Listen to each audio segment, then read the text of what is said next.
Praise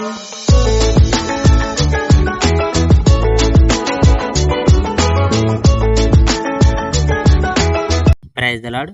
ప్రభువైన యేసుక్రీస్తు వారు ఈరోజు మనకు అందిస్తున్నటువంటి వాగ్దానం ఆదికాండము 12వ అధ్యాయం 2వ వచనం.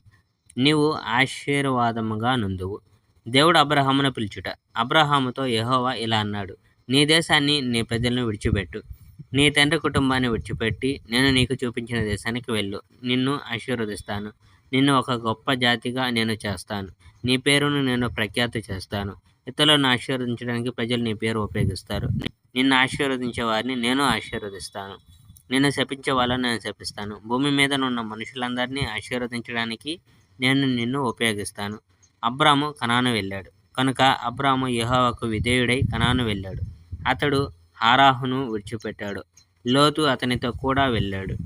ఆ సమయంలో అబ్రహాము వయసు 75 సంవత్సరములు. అబ్రాము హారానును విడిచిపెట్టబడినప్పుడు అతడు ఒంటరివాడు కాడు.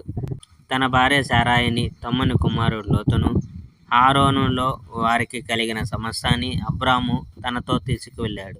హారాన్లో అబ్రాము సంపాదించిన బానిసలు అంతా వారితో వెళ్ళారు. అబ్రాము అతని వర్గం వారు హారాను విడిచి కనాను దేశానికి ప్రయాణం చేశారు. అబ్రాము కనాను దేశం గుండా సంచారం చేశాడు. అబ్రాము షెకెము పట్టణానికి పయనించి మొరేలో ఉన్న మహావృక్షం దగ్గరకు వచ్చాడు. ఆ కాలంలో కనాను ప్రజలు ఈ దేశంలో నివసించారు. అబ్రాముకు యెహోవా ప్రత్యక్షమై ఈ దేశాన్ని నీ సంతానానికి ఇస్తాను అన్నాడు. ఆ స్థలంలో అబ్రాముకు యెహోవా ప్రత్యక్షమయ్యాడు కనుక ఆ స్థలంలో యెహోవాను ఆరాధించడానికి అబ్రాము ఒక బలిపీఠం కట్టాడు. తర్వాత అబ్రాము ఆ స్థలం విడిచిపెట్టి బేతేలుకు తూర్పున ఉన్న పర్వత ప్రాంతాలకు వెళ్ళాడు. అక్కడ అబ్రాము తన గుడారం వేసుకున్నాడు.